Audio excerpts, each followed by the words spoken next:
Am făcut de-a lungul timpului o mulțime de rețete de cozonac, însă de această dată vreau să vă arăt cozonacul meu preferat. Și când spun preferat, mă refer la umpluturi. Astăzi vom face împreună un cozonac așa cum îmi place mie, așa că rămâneți până la final pentru a vedea cu ce îmi place să-l umplu. Ca ingrediente vom avea nevoie de: pentru aluat, 1 kg de făină, o jumătate de litru de lapte, 8 gălbenușuri, 200 de grame de unt topit și răcit, 250 de grame de zahăr, coaja de la 2 lămâi, esență de portocală, esență de vanilie, 20 de grame de drojdie uscată și puțină sare. Iar pentru umplutură vom avea nevoie de 250 de grame de nucă măcinată, 300 de grame de cremă de fistic, 200 de grame de stafide și 400 de grame de cremă de ciocolată. Pentru a frământa aluatul de cozonac voi folosi cea mai nouă jucărie din bucătăria mea și când spun jucărie, cred că ar fi mai bine să zic bijuterie, pentru că este într-adevăr o bijuterie în orice bucătărie. Este vorba de robotul de bucătărie Tefal iCoach Touch, primul robot conectat de la Tefal. Este un robot foarte puternic, are 1200 de W, un bol generos de 5,5 litri și o mulțime de programe pe care le puteți folosi. Ce îmi place cel mai mult la el este faptul că are un ecran tactil și îl puteți conecta la Wi-Fi, apoi la aplicația Tefal. În felul acesta aveți la dispoziție peste 100 de rețete pe care le puteți face pas cu pas.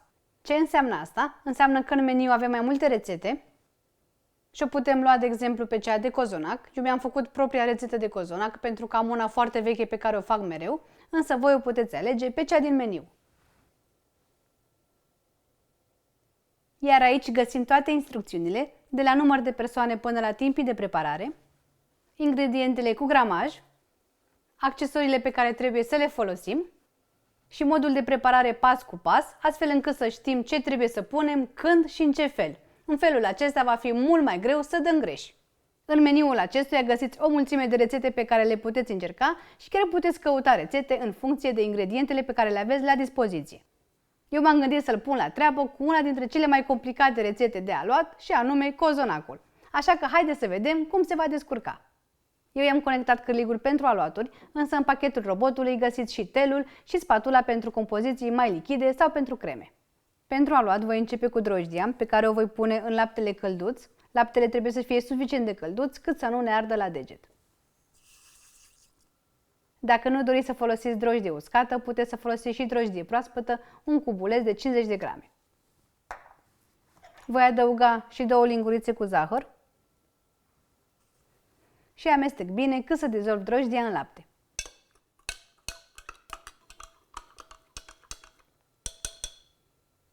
Voi pune laptele cu drojdia în bolul robotului. Apoi voi adăuga făina pentru cozonac. Am aici 1 kg de făină pentru cozonac. Voi adăuga și zahărul, gălbenușurile. Țineți cont că toate ingredientele trebuie să fie la temperatura camerei, inclusiv gălbenușurile și untul. Voi adăuga și coaja de lămâie, esențele și puțină sare pentru gust. Pentru că nu folosesc o rețetă din meniu, voi folosi modul manual. Robotul având 10 trepte de viteză, voi alege treapta 4. Ca timp, voi selecta 5 minute.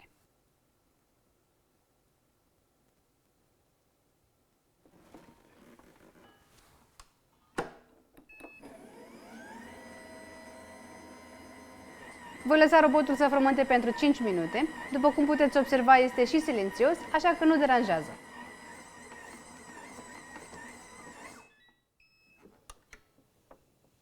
După ce au trecut cele 5 minute, voi pune capacul de protecție.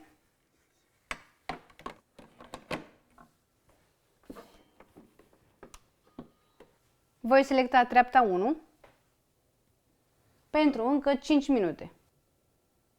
Voi porni robotul și voi pune untul puțin câte puțin până când îl voi încorpora pe tot.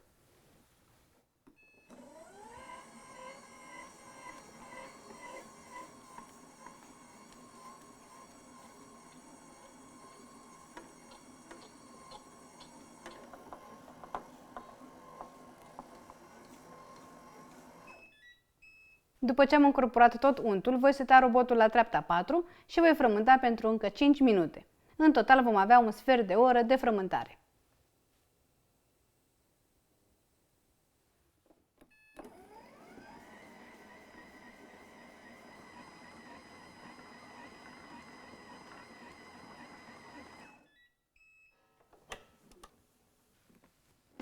Aluatul este perfect frământat și vreau să vă arăt consistența.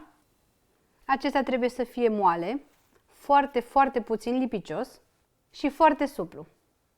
În funcție de făina pe care o folosiți, s-ar putea să aveți nevoie de mai mult sau mai puțin lapte, deci ajustați cantitatea astfel încât să obțineți această consistență. Voi pune aluatul într-un bol uns cu puțin ulei și îl voi lăsa să crească pentru aproximativ o oră și jumătate sau până când își va dubla volumul. Aluatul a crescut foarte frumos, așa că îl pot scoate din bol.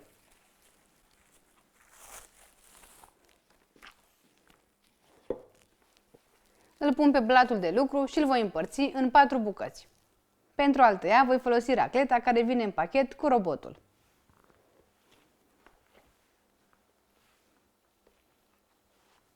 Voi modela fiecare bucată într-o bilă, iar pentru a mă asigura că sunt egale, le voi cântări. Voi începe cu prima biluță de aluat pe care o voi întinde. O puteți întinde folosindu-vă mâinile sau folosind un sucitor.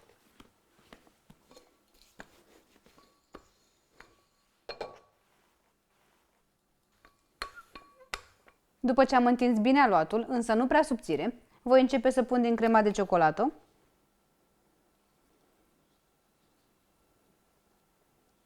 Bineînțeles că voi vă puteți umple cozonacii cu orice doriți, astăzi vă arăt varianta mea preferată pe care o fac în fiecare an.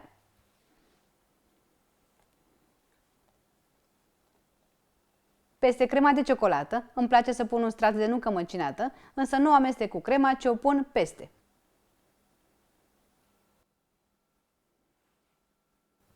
Iar acum, cel mai controversat ingredient când vine vorba de umplutura de cozonac, și anume stafidele. Știu că mulți dintre voi le urâți, însă mie îmi plac foarte tare, așa că le pun la cozonac. Bineînțeles că le puteți omite sau le puteți înlocui cu orice alt ingredient doriți voi.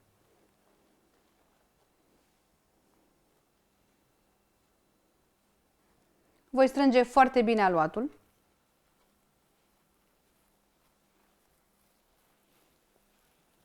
Îl las deoparte și îl voi întinde și pe celălalt.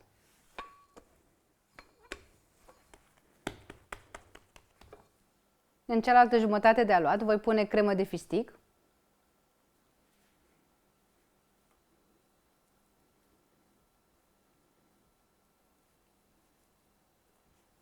Peste ea un strat de nucă.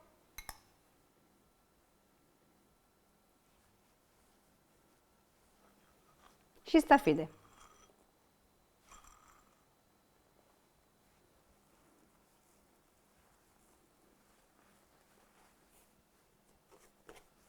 Voi împleti acum cozonacul.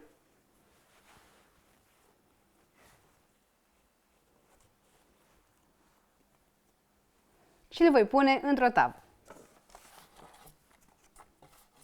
Voi proceda în același fel și cu celelalte două bucăți rămase și la fel voi umple cozonacul jumătate cu cremă de ciocolată și jumătate cu cremă de fistic.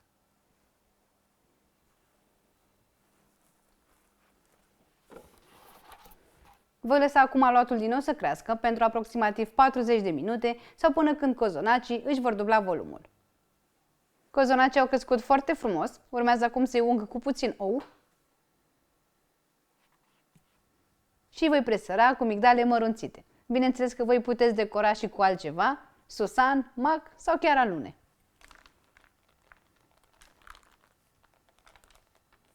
Îi voi pune acum în cuptorul preîncălzit la 155 de grade pentru aproximativ 50-60 de minute. Cozonacii s-au copt și miros foarte bine, fix ca în ziua de Crăciun. Îi voi lăsa să se răcească puțin, pentru cel puțin o jumătate de oră sau mai bine chiar o oră, apoi îi pot felia și servi. Cozonacul s-a răcit puțin, ar mai fi trebuit lăsat, dar sincer nu am răbdare. Mama, dacă m-ar fi văzut acum, nu m-ar fi lăsat să rup, dar mama nu e aici, așa că pot să fac ce vreau și îl voi rupe, pentru că trebuie să vedeți și interiorul.